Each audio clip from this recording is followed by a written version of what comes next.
ഇവിടെ നമ്മളെ land cruiser പ്രാഡോൻ്റെ ചുറ്റും ആൾക്കാരാണ്. എന്താ സംഭവം എന്നൊക്കെ കാണിച്ചു തരാം കേട്ടോ. എല്ലാവരും ഈ ലാൻഡ് ക്രൂസർ പ്രാഡോൻ്റെ പിന്നാലെയാണ് ഇപ്പോൾ ഉള്ളത്. അസ്മാനെ എന്താ സംഭവം കാണിച്ചു തരാം അല്ലേ? ആദ്യം ക്യാമറ കിട്ടുക. ഇവിടെ 4 ക്വയറ്റ് എഴുതിക്കണം നമ്മൾ അല്ലേ മോനോ? എന്തൊക്കെ എഴുതിക്കണ്? ഇവിടെ കുറേ ആൾക്കാരുണ്ട് കേട്ടോ. എന്താ first your health is your wealth, say no to drugs. പറഞ്ഞാല് അത് നമ്മളെ ആരോഗ്യമാണ് നമ്മളെ സമ്പത്ത്. അതുകൊണ്ട് തന്നെ ഡ്രഗ്സിനോട് നോ പറയാം. യെസ്. അപ്പോൾ തീർച്ചയായിട്ടും ഇപ്പോൾ നമ്മളെ ഈ കേരളത്തിലൊക്കെ നമ്മൾ കണ്ടുകൊണ്ടിരിക്കുന്നത് ഞെട്ടിക്കുന്ന കാഴ്ചകളാണ് അല്ലേ? ഡ്രഗ്സ് ഉപയോഗിച്ചിട്ട് നമ്മളെ രക്ഷിതാക്കളെയും മക്കളെയും അനിയന്മാരെയൊക്കെ ഉപദ്രവിക്കണു, കൊലപ്പെടുത്തണു അല്ലേ? അപ്പോൾ ഞങ്ങളെല്ലാവരും ഡ്രഗ്സിനെതിരെയാണ്. തീർച്ചയായിട്ടും ഡ്രഗ്സ് ഉപയോഗിക്കുന്നവരൊക്കെ അത് നിർത്തുക. ഡ്രഗ്സിൻ്റെ കച്ചവടക്കാരൊക്കെ ഉണ്ടെങ്കിൽ നിങ്ങളത് നിർത്തുക. കാരണം നമ്മളെ മക്കളും നമ്മളെ കുടുംബത്തിലൊക്കെ കുട്ടികൾ വളർന്നു വരുന്നുണ്ട്. സത്യത്തിൽ ഒരു ഭയാനകരമായ നിമിഷത്തിലൂടെയാണ് നമ്മൾ കടന്നു പോകുന്നത്. അപ്പോൾ തീർച്ചയായിട്ടും നമ്മൾ അതന്നെയാണ് നമ്മൾ മെയിൻ ക്വയറ്റായിട്ട് എഴുതിയിട്ടുള്ളത്. ഇതെന്തിനാ എഴുതിയെന്ന് കാണിച്ചു തരാം കേട്ടോ. രണ്ടാമത്തേതുണ്ടോ, വിന്നേഴ്സ് ഡോണ്ട് യൂസ് ഡ്രഗ്സ്. അതായത് വിജയികളാരും ഡ്രഗ്സ് ഉപയോഗിക്കാറില്ല. കാരണം തീർച്ചയായിട്ടും ഇപ്പം എല്ലാവരും ഈ ഡ്രഗ്സിൻ്റെ ആളുകളൊക്കെ ടാർഗറ്റ് ചെയ്യുന്നത് കുട്ടികളാണ്. സ്കൂളിൽ പഠിക്കുന്ന കുട്ടികൾ. തീർച്ചയായിട്ടും നമ്മളൊക്കെ ബോധവാന്മാരാവുക.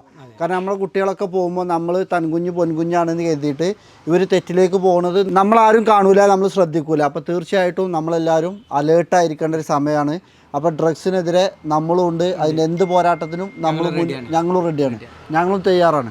അപ്പോൾ അടുത്തത് old is gold, especially when it is come to vehicles. Old is gold, അതായത് പഴയതെന്നും സ്വർണ്ണമാണ്. പക്ഷേ അത് വണ്ടികളിലോട്ട് വരുമ്പോൾ ഒന്നും കൂടെ സ്പെഷ്യലാണ്. പറയാനുണ്ടായ കാരണം 2010 മോഡൽ ഒരു വെഹിക്കിളുമായി ഇന്ന് ഞാൻ ഒറ്റക്കൊരു യാത്ര പോകാൻ പോവാണ്. ഒരു 5000 കിലോമീറ്റർ ഓടിക്കാൻ പോവാണ്. അതായത് ഇന്നേ വരെ ഒരു 10 കുറേ കാലങ്ങളായിട്ട്, ചിലപ്പോൾ ജനിച്ചിട്ട് തന്നെ പറയാം, തനിച്ചുള്ള യാത്രകൾ വളരെ ചുരുക്കമാണ്. അപ്പോൾ ഞാനിന്ന് ഒറ്റക്കൊരു യാത്ര പോകാൻ പോവാണ്. 5000 കിലോമീറ്റർ ഒറ്റയ്ക്ക് ഈ വണ്ടി ഓടിച്ച് പോവാണ്. അതും 15 വർഷം പഴക്കല്ല വണ്ടി. അത് ഞങ്ങൾ ലാൻഡ് ക്രൂസർ പ്രാഡായതുകൊണ്ട് എല്ലാവർക്കും പോകാമെന്ന് പറയണ്ട, നമ്മൾ വേറെയും വണ്ടിയിട്ട് പോകുന്നുണ്ട്. നമ്മൾ അംബാസഡറേറ്റ് 1900 എത്ര മോഡൽ, നമ്മൾ 72 അല്ലേ?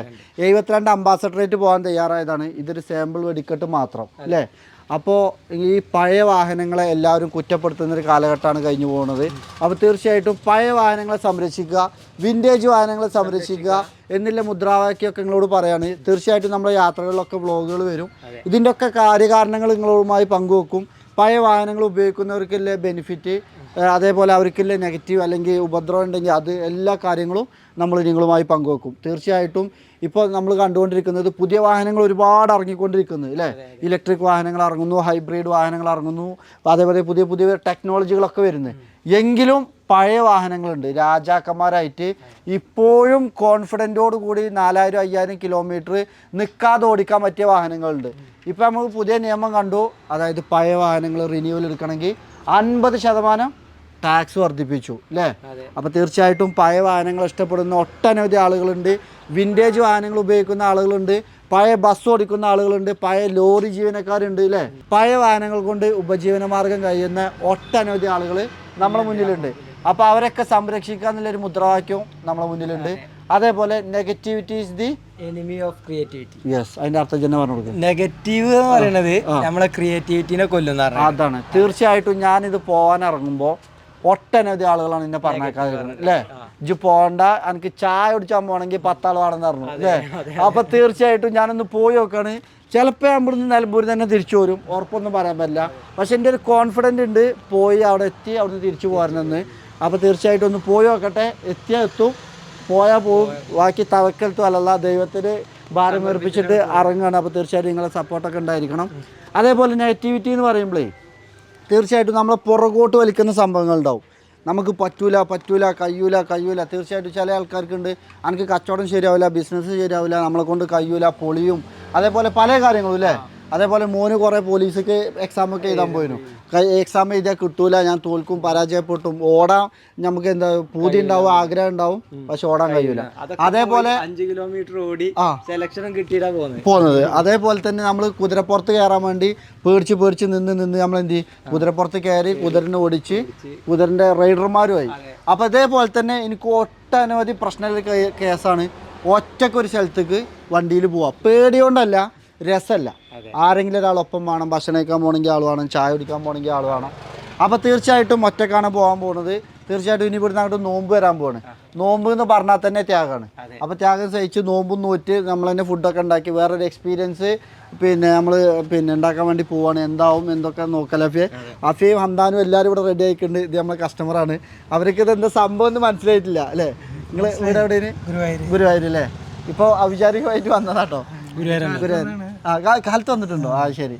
അപ്പോൾ ഞാനിപ്പോൾ 4 മണിക്ക് ഇറങ്ങണം. അപ്പോൾ അതിൻ്റെ ഒരു തിരക്കിട്ട പരിപാടിയിലാണ്. ഇപ്പോൾ ഇവിടെ സ്റ്റിക്കർ വർക്ക് നടന്നുകൊണ്ടിരിക്കുന്നുണ്ട്. വണ്ടിൻ്റെ പേര് അത് അഫിക്ക് ഒരേ ഒരു നിർബന്ധം. ഞങ്ങൾ ചെറിയൊരു ചർച്ച നടത്തി. ബിച്ചു വാ, ബിച്ചു, ആസിഫ് വാ വാ, നമ്മളെ ചങ്കളൊക്കെ ഉണ്ട് കേട്ടോ അവിടെ. അതായത് ചെറിയൊരു ചർച്ച നടത്തി വണ്ടിക്ക് എന്ത് പേരിടും.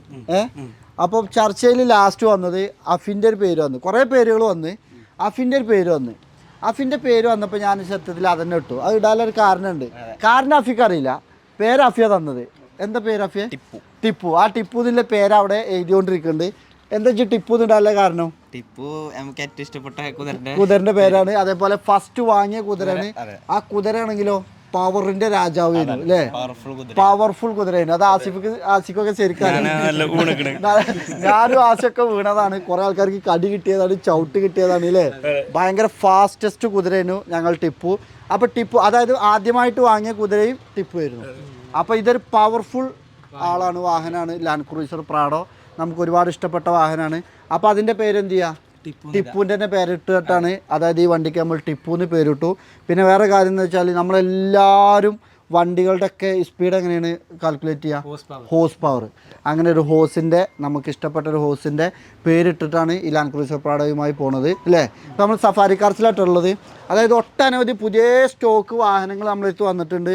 അതായത് മോഡൽ കൂടിയ പ്രീമിയം വാഹനങ്ങൾ മെഴ്സിഡീസിൻ്റെ GLS, GLC, Audi Q5, range rover Evoque, അതേപോലെ GLA 200, അതേപോലെ ഓട്ടോ പാർക്കിംഗ് ഒക്കെ വരുന്ന BMW 5 സീരീസ് 2020 മോഡലിൽ വരുന്ന വാഹനങ്ങൾ, അതേപോലെ ഇന്നോവകൾ, ക്രിസ്റ്റകൾ, ഒട്ടനവധി വാഹനങ്ങൾ സ്റ്റോക്ക് വന്നിട്ടുണ്ട്.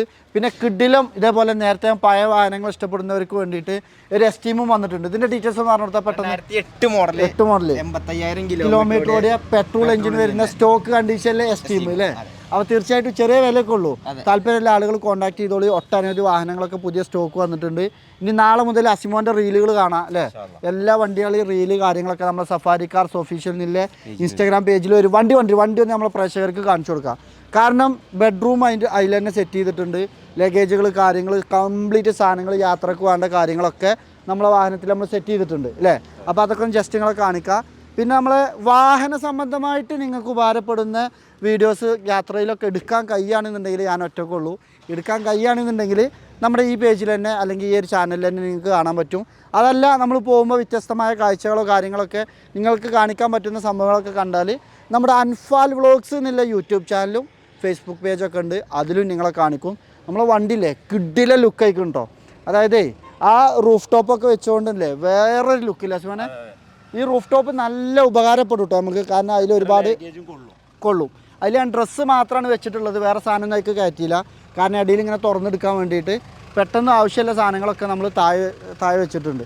ഇത് ബെഡ്റൂം ആക്കിയിട്ടുണ്ട്. അത് നിങ്ങളെ കാണിക്കാം. വണ്ടിൻ്റെ ലുക്ക് ഒന്ന് കാണിച്ചു കൊടുക്കാം ആദ്യം. അതായത് TRD കിറ്റൊക്കെ ചെയ്ത് കിഡിലെ ലുക്ക്. അതേപോലെ ഇപ്പോൾ നമ്മളെ യാത്രക്ക് വേണ്ടിയിട്ട് 4 ടയറും പുതിയത് ഇട്ടു അല്ലേ? നല്ല ഒറിജിനൽ ടയർ ബ്രിഡ്ജസ്റ്റോന്റെ അതായത് ഓൾ ഇന്ത്യ നമുക്ക് 2,00,000 കിലോമീറ്റർ വണ്ടി ഓൾറെഡി കഴിഞ്ഞു. ഫുൾ സർവീസ് നമ്മൾ ഷോറൂമിൽ കഴിഞ്ഞു ചെയ്തു. അതായത് 2,00,000 കിലോമീറ്റർ ഓടിയ വണ്ടിയായിട്ടാണ് നമ്മൾ പോണത്, കോൺഫിഡന്റിൽ പോണത്. അതായത് പുതിയ ടയർ ഇട്ട് ഓയിൽ ചേഞ്ച് ചെയ്തു, ഗിയർ ഓയിൽ മാറ്റി കംപ്ലീറ്റ് സർവീസും കാര്യങ്ങളൊക്കെ ചെയ്തിട്ടാണ് നമ്മൾ യാത്ര പോകുന്നത്. മോഡിഫിക്കേഷൻസ് നമ്മൾ വരുത്തിയിട്ടില്ല. ഇപ്പോൾ ഈ ടയറും ആണെങ്കിൽ നമുക്ക് കൂടുതൽ സൈസ് ഉള്ളത് ഇനിയും ആണെങ്കിൽ ഇട്ടാൽ വണ്ടിൻ്റെ എടുപ്പ് ഒന്നും പാടെ കൂടും. പക്ഷേ നമ്മൾ മോഡിഫിക്കേഷൻസ് ഒന്നും വരുത്താതെ കമ്പനി സൈസിൽ തന്നെ എല്ലാ ടയർ കാര്യങ്ങളൊക്കെ ഇട്ടു. അതേപോലെ ഉള്ളോണ്ട് കുറച്ച് മാറ്റങ്ങൾ വരുത്തിയാൽ കാണിച്ചു തരാം. മാറ്റങ്ങൾ എന്നല്ല, ഇതിൽ തന്നെ സൗകര്യമുണ്ട്. അത് ഈ പ്രാഡോയിൽ തന്നെ നമുക്ക് സൗകര്യം ഉള്ളതാണ്. ഇതാണ് ഞങ്ങൾ ഈ സീറ്റാണ് ഫോൾഡ് ചെയ്ത് കഴിഞ്ഞാൽ ഇതിൻ്റെ ബാക്കിൽ ഞാൻ ഇപ്പോൾ ഒരു ബെഡ് ഇട്ടു. ഇതുണ്ടോ ഈ ഉന്ന കടക്കാറ്. ഇതാകുമ്പോൾ നമുക്ക് എങ്ങനെ വേണമെങ്കിലും മടക്കി വെക്കാം. ഇത് ഇവിടെ അടിപൊളിയായിട്ട് നമുക്ക് ഉറങ്ങാൻ പറ്റും. ശരിക്കും രണ്ടാൾക്ക് അടിപൊളിയായിട്ട് ഉറങ്ങാം. അതിനുള്ള എല്ലാ സെറ്റപ്പും ഉണ്ടാക്കിയിട്ടുണ്ട്. പിന്നെ നമ്മളെ ലാപ്ടോപ്പ്, നമ്മളെ ഫോണ്, ഷൂട്ടിങ്ങിനുള്ള സംഭവങ്ങൾ. ഇതൊരു ചെയറാണ്. ഇത് നമുക്ക് ഫോൾഡബിൾ ചെയർ, നമുക്ക് എവിടെയെങ്കിലൊക്കെ ഇരുന്ന് പിന്നെ ഫുഡ് ഉണ്ടാക്കണമെങ്കിലൊക്കെ വേണ്ടിയിട്ട്. അതേപോലെ അതിൽ പിന്നെ നമ്മളെ കുറച്ച് ഡ്രസ്സ് കാര്യങ്ങളൊക്കെ ഉണ്ട്. പിന്നെ അധികം സാധനങ്ങളൊന്നുമില്ല. കുറച്ച് മറ്റേ ഫ്രൂട്ട്സ്, അതേപോലെ വെജിറ്റബിൾ, കുക്കർ, കുടുക്ക, പാത്രങ്ങൾ, ചട്ടി, ഗ്യാസ് അടുപ്പൊക്കെ ഉണ്ട്. അതൊക്കെ ഉണ്ടാക്കിയല്ലെന്ന് പഠിച്ചവനറിയാം. കാരണം പോയി നോക്കുകയാണ് തീർച്ചയായിട്ടും എവിടെ എത്തും എന്താണെന്നൊന്നും അറിയില്ല. എല്ലാവരും സപ്പോർട്ടും പ്രാർത്ഥനയൊക്കെ ഉണ്ടാവണം. ഇവിടെ കുറച്ച് വെള്ളം അതേപോലെ ഉമ്മാൻ്റെ വക കട്ടൻ ചായ ഇപ്പം തന്നെ 2 ദിവസത്തിൽ ഉണ്ടാക്കി തന്നിരിക്കുന്നത്. കാരണം ഇത് ചൂടാറില്ല എന്നാണ് പറയുന്നത്. അങ്ങനെ കുറേ സെറ്റപ്പ് ഇതിൻ്റെ ഉള്ളിലുണ്ട്. അതൊക്കെ വരും വീഡിയോസിലും വ്ളോഗിലൊക്കെ നിങ്ങളെ കാണിക്കാം. അപ്പോൾ തീർച്ചയായിട്ടും ഒരു യാത്ര പോവുകയാണ്. ലക്ഷ്യങ്ങൾ ഒരുപാടുണ്ട്. എവിടുക്ക എന്താ ബാക്കി നീക്കങ്ങൾ ബാക്കി അപ്ഡേഷൻസ് കാര്യങ്ങളൊക്കെ നിങ്ങൾ ഈ ചാനലിലൂടെ ഈ വീഡിയോയിലൂടെ അറിയിക്കാൻ ശ്രമിക്കുക. തീർച്ചയായിട്ടും നമ്മളെ പോകുന്ന ലക്ഷ്യങ്ങളുണ്ട്. ഇതിൻ്റെയൊക്കെ വിശദീകരണം കാര്യങ്ങളൊക്കെ നിങ്ങൾ അറിയിക്കും. തീർച്ചയായിട്ടും നമ്മുടെ ചാനൽ കാണുന്ന നമ്മളെ സപ്പോർട്ട് ചെയ്യുന്ന എല്ലാവർക്കും ഒരുപാട് നന്ദിയുണ്ട്. അപ്പോൾ നിങ്ങളോട് എല്ലാവരോടും യാത്ര പറഞ്ഞുകൊണ്ട് ഇറങ്ങാണ്. തീർച്ചയായിട്ടും പുതിയൊരു വീഡിയോ ആയിട്ട് അധികം വൈകാതെ കാണാം. താങ്ക്